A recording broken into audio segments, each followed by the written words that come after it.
ओम नमो भगवते वासुदेवाय। नमस्कार दोस्तों, स्वागत है आप सभी का हमारे चैनल भक्ति ज्ञान में। दोस्तों, आज मैं आपको श्री विष्णु पुराण की कथा सुना रहा हूँ, जिसमें हम श्री विष्णु पुराण के चौथे अंश के 14वें अध्याय की कथा सुनेंगे, जिसमें हम वर्णन करेंगे अनमित्र और अंधक के वंश का वर्णन। श्री पराशर जी बोले, अनमित्र के सिनी नामक पुत्र हुआ। सिनी के सत्यक और सत्यक से सात्यकी का जन्म हुआ, जिसका दूसरा नाम युयुधान था। तदंतर सात्यकी के संजय, संजय के कुनी और कुनी से युगंधर का जन्म हुआ। ये सब सैन्य नाम से विख्यात हुए। अनमित्र के वंश में ही प्रश्नि का जन्म हुआ और प्रश्नि से स्वफल्क की उत्पत्ति हुई, जिसका प्रभाव पहले वर्णन कर चुके हैं। स्वफल्क का चित्रक नामक एक छोटा भाई और था। स्वफल्क के गांधनी से अक्रूर का जन्म हुआ तथा एक दूसरी स्त्री से उपमदगु, मृदामृद, विश्वारी, मेजय, गिरिक्षत्र, उपक्षत्र, सतंग, अरिमर्दन, धर्मद्रक, दृष्टधर्म, गंधमोज, बाह और प्रतिबाह नामक पुत्र तथा सुतारा नामी कन्या का जन्म हुआ। देववान और उपदेव के ये दो अक्रूर के पुत्र थे तथा चित्रक के प्रथु, विप्रथु आदि अनेक पुत्र थे। कुकुर, भजमान, शुचिकंबल और बहर्ष ये चार अंधक के पुत्र हुए। इनमें से कुकुर से धृष्ट, धृष्ट से कपोतरोमा, कपोतरोमा से बिलोमा तथा बिलोमा से तुम्बुरु के मित्र अनु का जन्म हुआ।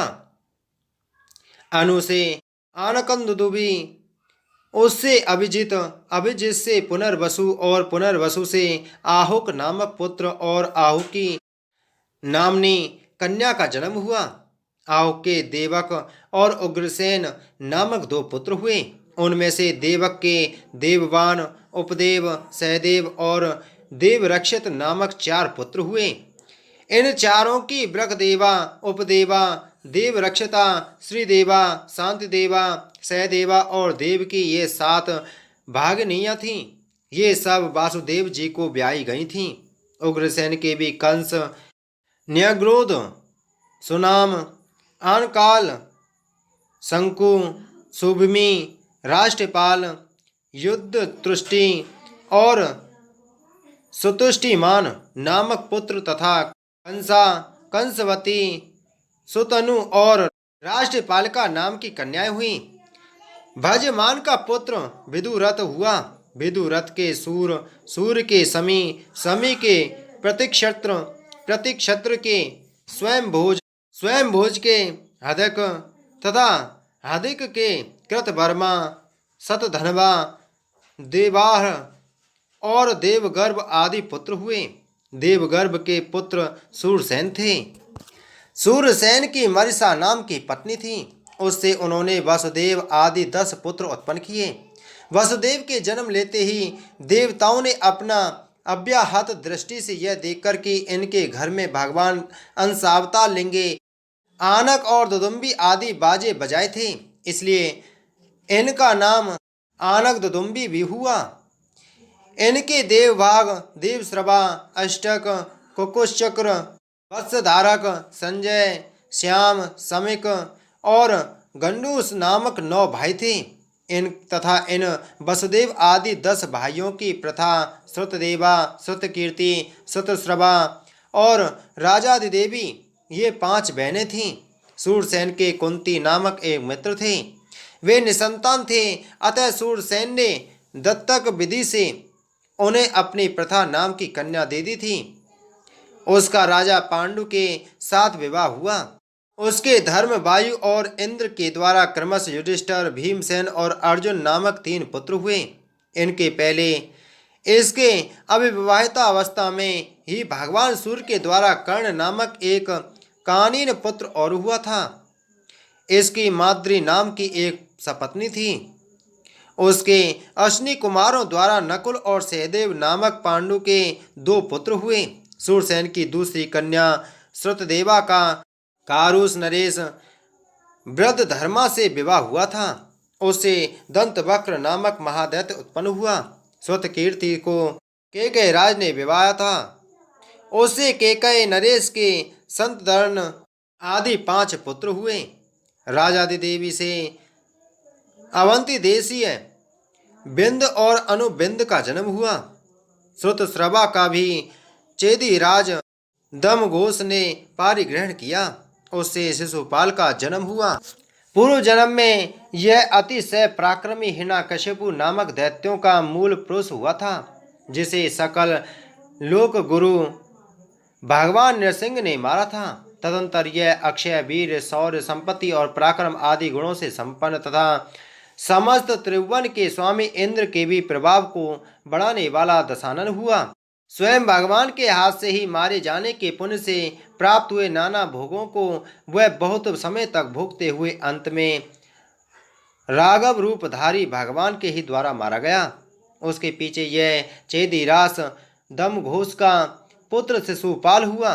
शिशुपाल होने पर भी वह भूभार हरण के लिए अवतीर्ण हुए भगवत वंश स्वरूप भगवान पुंडरीकाक्ष में अत्यंत द्वेष वृद्धि करने लगा। अंत में भगवान के हाथ से ही मारे जाने पर उन परमात्मा में ही मन लगे रहने के कारण सायुज्य मोक्ष प्राप्त किया। भगवान यदि प्रसन्न होते हैं तब जिस प्रकार यथेच्छ फल देते हैं, उसी प्रकार अप्रसन्न होकर मारने पर भी वे अनुपम दिव्य लोक की प्राप्ति कराते हैं। आइए सुनते हैं श्री विष्णु पुराण के 4थे अंश के 15वें अध्याय को, जिसमें हम वर्णन करेंगे शिशुपाल के पूर्व जन्मांतरों का तथा वसुदेव जी की संतति का वर्णन। श्री मैत्री जी बोले, भगवान पूर्व जन्म में हिरण्यकशिपु और रावण होने पर इस शिशुपाल ने भगवान विष्णु के द्वारा मारे जाने से देव दुर्लभ भोगों को तो प्राप्त किया, किंतु यह उनमें लीन नहीं हुआ। किंतु इस जन्म में ही उसके द्वारा मारे जाने पर इसने सनातन पुरुष श्री हरि में सायुज्य मोक्ष कैसे प्राप्त किया। हे समस्त धर्मात्माओं में श्रेष्ठ मुनिवर, यह बात सुनने की मुझे बड़ी ही इच्छा है। मैंने अत्यंत कौतूहल वश होकर आपसे यह प्रश्न किया है, कृपया इसका निरूपण कीजिए। श्री पराशर जी बोले, प्रथम जन्म में दैत्यराज हिरण्यकशिपु का वध करने के लिए संपूर्ण लोकों की उत्पत्ति स्थिति और नाश करने वाले भगवान ने शरीर ग्रहण करते समय नरसिंह रूप प्रकट किया था। उस समय हिरण्यकशिपु के चित्त में यह भाव नहीं हुआ था कि ये विष्णु भगवान हैं। केवल इतना ही विचार हुआ कि यह कोई निर्तिशय पुण्य समूह से उत्पन्न हुआ प्राणी है। रजोगुण के उत्कर्ष से प्रेरित हो उसकी मति उस विपरीत भगवान के अनुसार दृढ़ हो गई। अतः उसके भीतर ईश्वरीय भगवान का योग न होने से भगवान के द्वारा मारे जाने के कारण ही रावण का जन्म लेने पर उसने संपूर्ण त्रिलोकी में सर्वाधिक भोग संपत्ति प्राप्त की। उन अनादि निधन पर ब्रह्म स्वरूप निराधार भगवान में चित्त न लगाने के कारण वह उन्हीं में लीन नहीं हुआ। इसी प्रकार रावण होने पर भी कामवश जानकी जी में चित्त लग जाने से भगवान दशरथ नंदन राम के द्वारा मारे जाने पर केवल उनके रूप का ही दर्शन हुआ था। ये अच्युत हैं ऐसी आसक्ति नहीं हुई, बल्कि मरते समय इसके अंतःकरण में केवल मनुष्य बुद्धि ही रही। फिर श्री अच्युत के द्वारा मारे जाने के फल स्वरूप इसने संपूर्ण भूमंडल में प्रशंसित चेदीराज के कुल में शिशुपाल रूप से जन्म लेकर भी अक्षय ऐश्वर्य प्राप्त किया। उस जन्म में वह भगवान के प्रत्येक नामों में तुच्छता की भावना करने लगा। उसका हृदय अनेक जन्म के द्वेषानुबंधन से युक्त था। अतः वह उसकी निंदा और तिरस्कार आदि करते हुए भगवान के संपूर्ण समयानुसार लीलाकृत नामों का निरंतर उच्चारण करता था।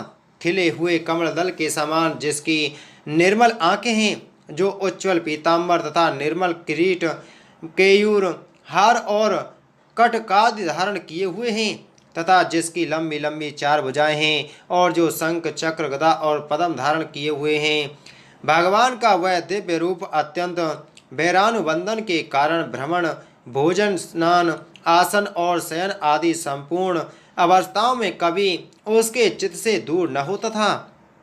फिर गाली देते समय उन्हीं का नाम उच्चारण करते हुए और हृदय में भी उन्हीं का ध्यान धरते हुए जिस समय वह अपने वध के लिए हाथ में धारण किए हुए चक्र के उज्ज्वल किरण जाल से शोभित अक्षय तेजस स्वरूप द्वेष आदि संपूर्ण दोषों से रहित ब्रह्मभूत भगवान को देख रहा था, उसी समय तुरंत भगवत चक्र से मारा गया।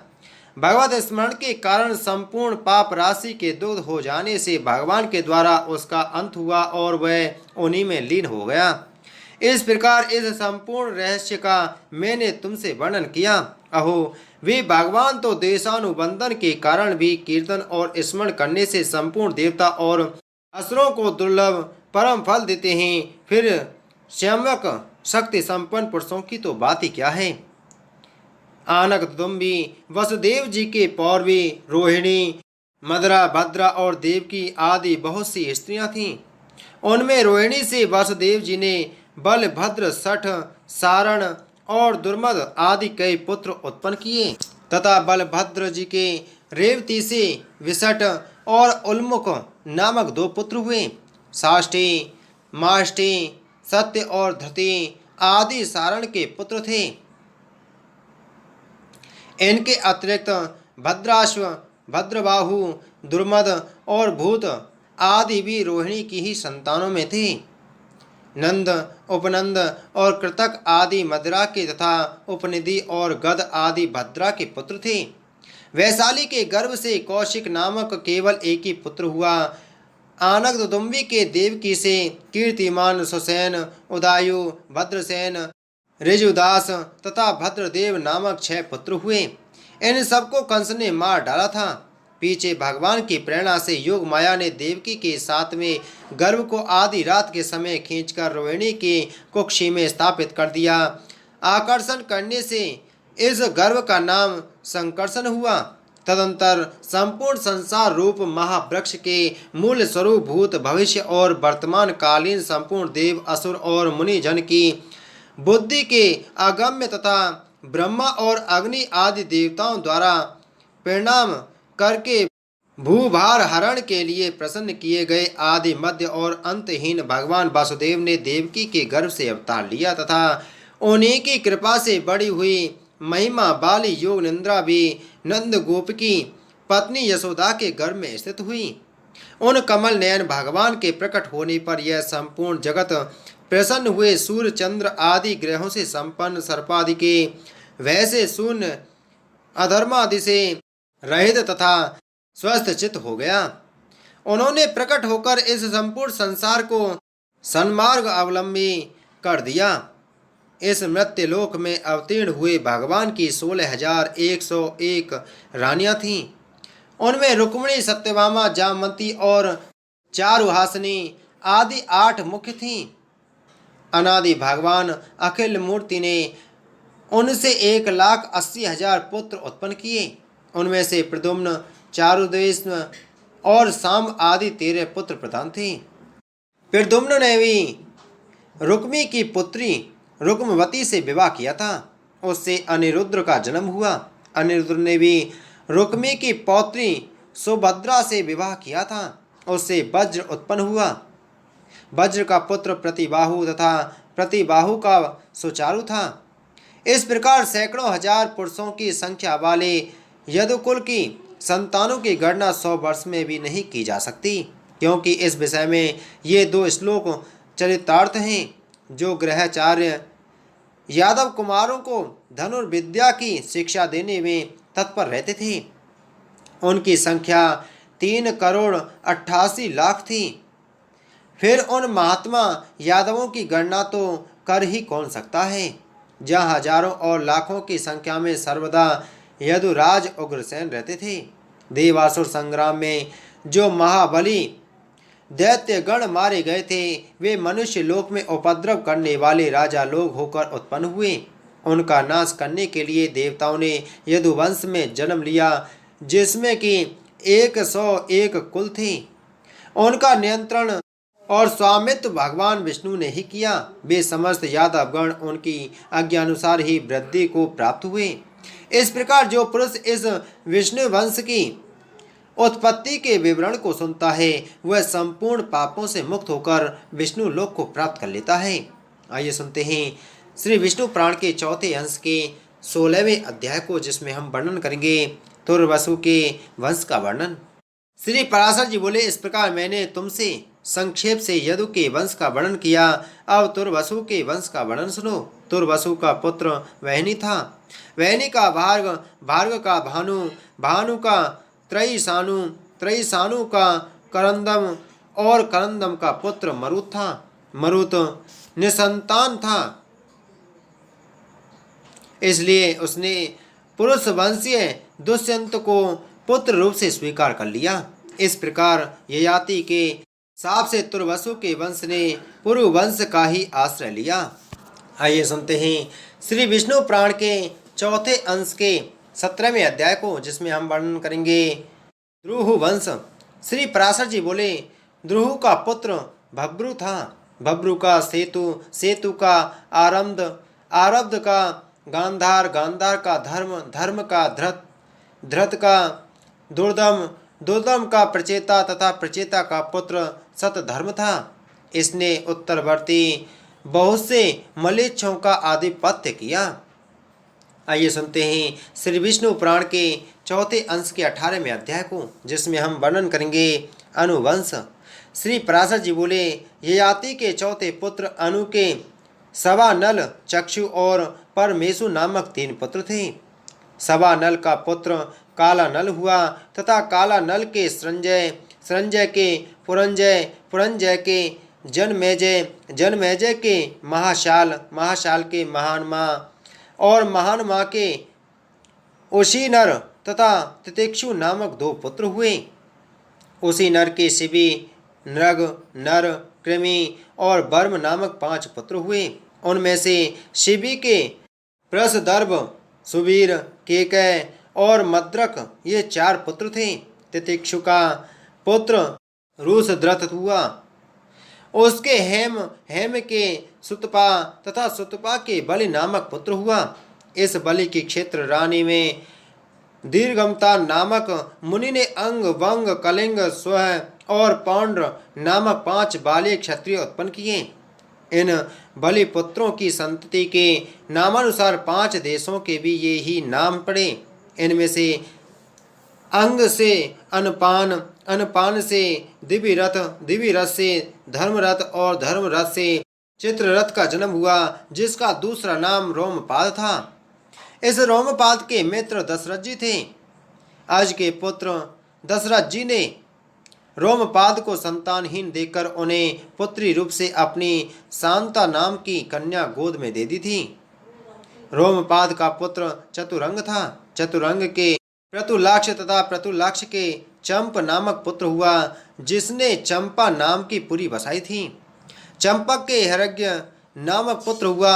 हरज्ञ के भद्ररथ, भद्ररथ से बृहद्रथ, बृहद्रथ से बृहत्कर्मा, बृहत्कर्मा से बृहद्भानु, बृहद्भानु से बृहन्मा, बृहन्मान से जयद्रथ का जन्म हुआ। जयद्रथ की ब्राह्मण और क्षत्रिय के संसर्ग से उत्पन्न हुई पत्नी के गर्भ से विजय नामक पुत्र का जन्म हुआ। विजय के धृति नामक पुत्र हुआ। धृति के धृतवर्त, धृतवर्त के सतकर्मा और सतकर्मा के अतिरथ का जन्म हुआ, जिसने कि स्नान के लिए गंगा जी में जाने पर पिटारी में रखकर प्रथा द्वारा बहाए हुए कर्ण को पुत्र रूप से पाया था। इस कर्ण का पुत्र वृषसेन था। बस अंग बस इतना ही है। इसके आगे पुरु वंश का वर्णन सुनो। आइए सुनते हैं श्री विष्णु पुराण के चौथे अंश के 19वें अध्याय को, जिसमें हम वर्णन करेंगे पुरु वंश। श्री पराशर जी बोले, पुरु का पुत्र जनमेजय था। जनमेजय का प्राचीनवान, प्राचीनवान का प्रवीर, प्रवीर का मनस्यु, मनस्यु का अवैदक, अवैदक का सुहु, सुहु का बहुगत, बहुगत का संयाति, संयाति का अय्याति तथा अय्याति का पुत्र रौद्राश्व था। रौद्राश्व के ऋतेषु कक्षेतु, स्टंडिलेषु कृतेषु जलेषु धर्मेषु घृतेषु स्थलेषु सन्नतेषु और वनेषु नामक 10 पुत्र थे। ऋतेषु का पुत्र अंतिनार हुआ तथा अंतिनार के सुमति, अप्रतिरथ और ध्रुव नामक 3 पुत्रों ने जन्म लिया। इनमें से अप्रतिरथ का पुत्र कव्य और कव्य का मेधातिथि हुआ, जिनकी संतान काव्यायन ब्राह्मण हुए। अप्रतिरथ का पुत्र दूसरा ऐलिन था। इस ऐलिन के दुष्यंत आदि 4 पुत्र हुए। दुष्यंत के यहाँ चक्रवर्ती सम्राट भरत का जन्म हुआ, जिसके नाम से विषय में देवगण के इस श्लोक का गान किया था। माता तो केवल चमड़ेसी धौंकनी के समान है। पुत्र पर अधिकार तो पिता का ही है। पुत्र जिसके द्वारा जन्म ग्रहण करता है, उसी का स्वरूप होता है। हे दुष्यंत, तू इस पुत्र का पालन पोषण कर, शकुंतला का अपमान न कर। हे नरदेव, अपने ही वीर से उत्पन्न हुआ पुत्र अपने पिता को यमलोक से उद्धार कर स्वर्गलोक को ले जाता है। इस पुत्र के आधान करने वाले तुम ही हो। शकुंतला ने यह बात ठीक ही कही है। भरत के 3 स्त्रियां थीं, जिनसे उनके 9 पुत्र हुए। भरत के यह कहने पर कि ये मेरे अनुरूप नहीं हैं, उनकी माताओं ने इस भय से कि राजा हमको त्याग न दे, उन पुत्रों को मार डाला। इस प्रकार पुत्र जन्म के विलय हो जाने से भरत ने पुत्र की कामना से मलसोम नामक यज्ञ किया। उस यज्ञ के अंत में मरुदगण ने उन्हें भरद्वाज नामक एक बालक पुत्र रूप से दिया, जो उतत्य पत्नी ममता के गर्भ में स्थित दीर्घमता मुनि के पाद प्रहार से स्खलित हुए बृहस्पति जी के वीर से उत्पन्न हुआ था। उसके नामकरण के विषय में भी यह श्लोक कहा जाता है।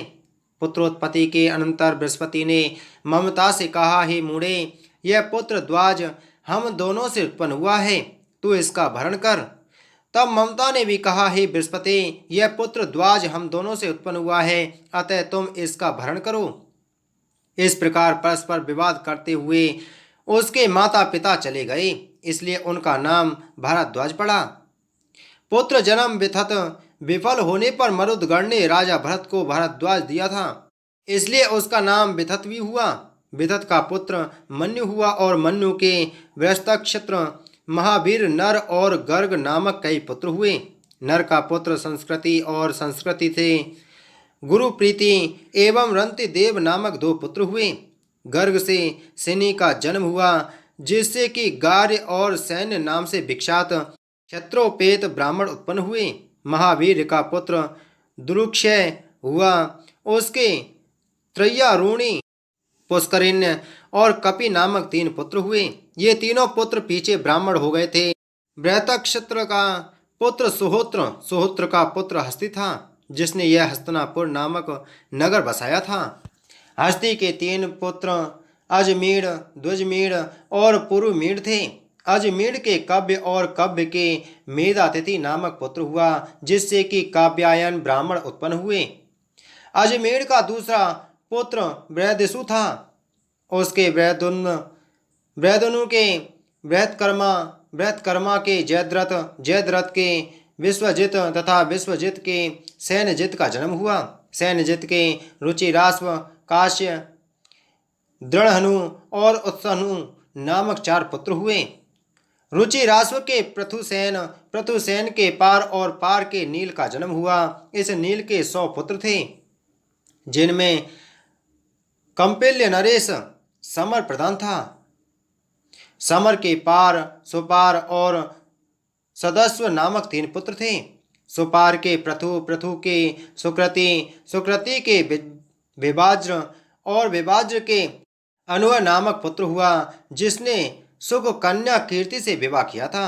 अनुह से ब्रह्मदत्त का जन्म हुआ। ब्रह्मदत्त से विश्वकसेन, विश्वकसेन से उदकसेन तथा उदकसेन से भल्लाभ नामक पुत्र उत्पन्न हुआ। ध्वजमीढ़ का पुत्र यवीनर था।